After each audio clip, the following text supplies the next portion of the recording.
After 15 years and several missteps, Logitech has finally given us a version of the G305 that we've always wanted. Kinda? Not really, but close enough, maybe?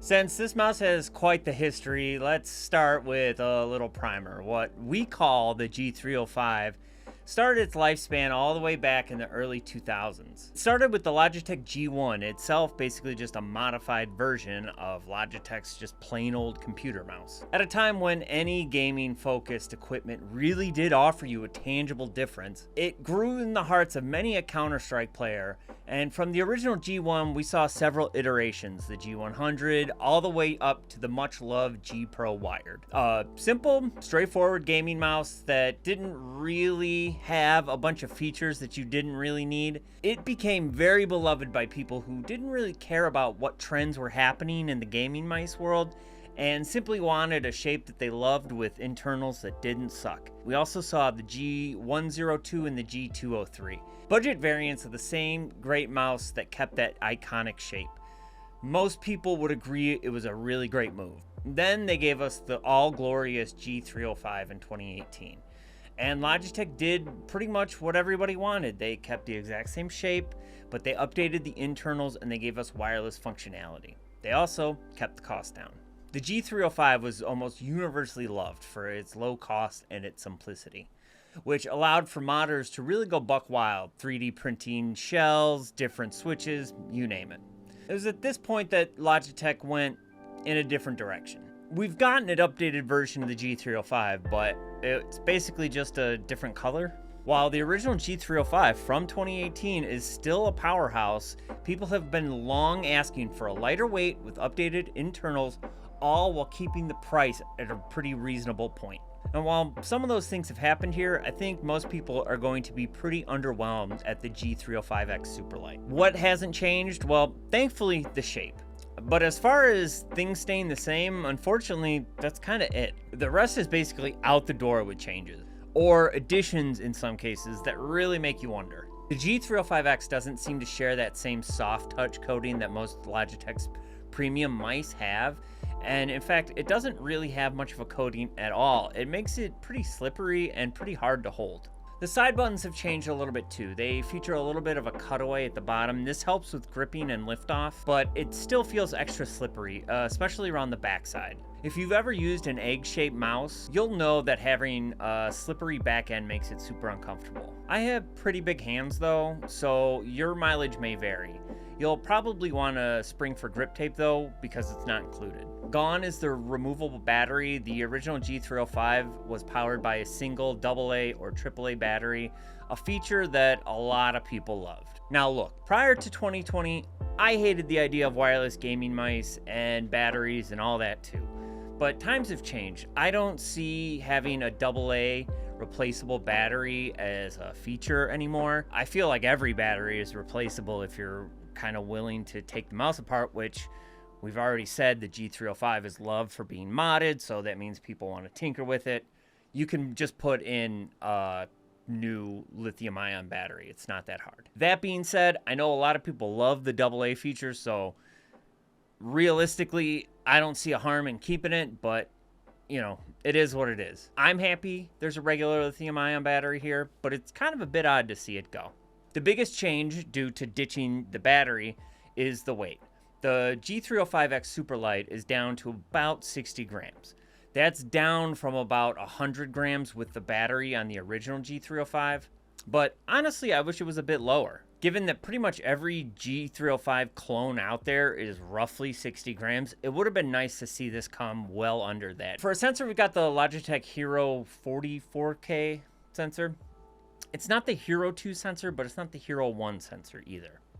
It allows for up to 44,000 DPI, just like the other flagship Logitech gaming mice. It also allows for the use of Logitech's 8,000 Hz polling rate dongle, but you have to buy that separately for about 30 bucks. It doesn't come with it standard the way it does on the Superlight. For switches, Logitech opted to not go with any of their Lightforce switches that we see in pretty much all of their flagship mice, and they instead stuck with some good old mechanical Omrons, which I'm not too sad about given the fact that pretty much everybody uses a proprietary switch these days. It's nice to just see some good old-fashioned Omrons in a mouse. They feel and sound pretty good. Logitech is pretty well known for keeping the switch PCB completely separated in an assembly above the main logic board on the mouse, so they always feel really great. The scroll wheel, when you compare it to the original G305, is definitely a lot lighter. I prefer the original version. I've been spending a lot of time with the Viper V Pro, and it's got a very light scroll wheel similar to this. But again, with a lot of the things that were very much beloved on this mouse, the scroll wheel is one of them, and it's sad to see this updated version. On the bottom side of this mouse, you'll notice that the screws are readily accessible without removing the feet. That's awesome to see. At least here it feels like Logitech knows their audience. They know people are going to want to open this mouse up, as opposed to something like the G305 X Superlight, which has the screws underneath the feet. That means you got to tear them apart every time you want to open the mouse up. I like this feature. I'm guessing the heavy modders will too. And like I mentioned before, this makes the idea of replacing the lithium-ion battery all that more plausible. The skates are largely the same style, although they have been updated to the newer shape in typical Logitech fashion. I do wish we saw bigger skates like we do on the G305 X Superlight 2. But I get everybody's not a fan of those, so this is a pretty decent compromise in terms of size. These ones aren't rounded and they don't feel great on a mat, but to be fair, most Logitech feet don't feel great anyway, so you'll probably want to upgrade these on your own. You might as well add them to the cart when you're picking up grip tape for this slippery bugger. Now, for the stuff that I have absolutely no idea why it exists here. First and foremost, we've got RGB. That's right, RGB. In 2026, on a budget mouse, we have RGB. This doesn't make any sense to me. I can't believe that's even a phrase I have to say. I honestly don't know anyone who actually prefers to have RGB on their mouse. I would argue nobody wants this, and I'd love to be a part of the meetings that decide this so I could understand the reasoning here. Not only would it save on weight, but it'd also save on cost, which you'd think is a win for them. The second item on this list is Bluetooth functionality. I understand the desire for it. In fact, I have a Razer Naga that I use to play World of Warcraft with that has Bluetooth, and I love it in that mouse. But for a mouse like when you're on the go, there are way better options than a mouse that's focused at budget, hardcore gamers. If you want a lightweight, easy-to-use Bluetooth mouse for, say, travel when you're on the go, there are way better options. Between the RGB and Bluetooth, I feel like you could get this mouse quite a bit lighter, but let's say you don't want it. In fairness, most G305 clones do hover around that 60-gram mark, which I kind of makes sense as to why Logitech made it that weight.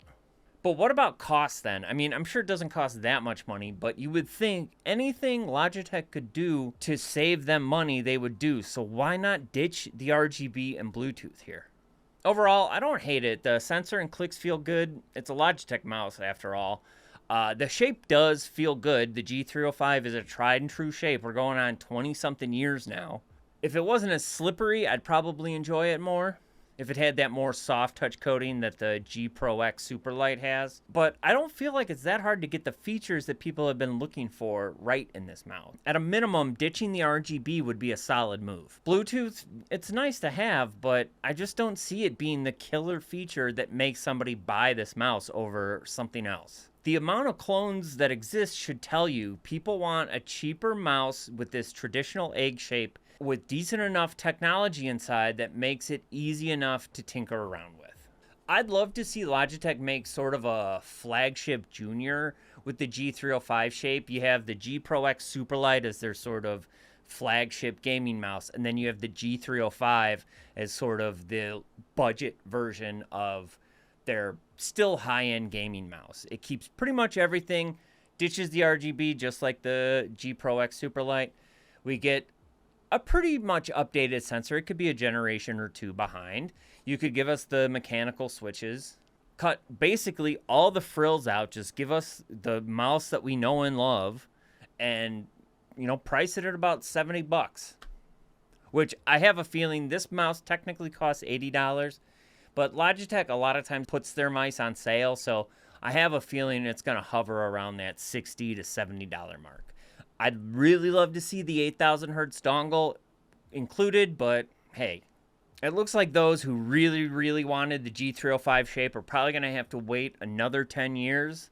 That, or you could just pick up one of the countless clones that exist that are actually pretty good, and they're about half the cost of this thing.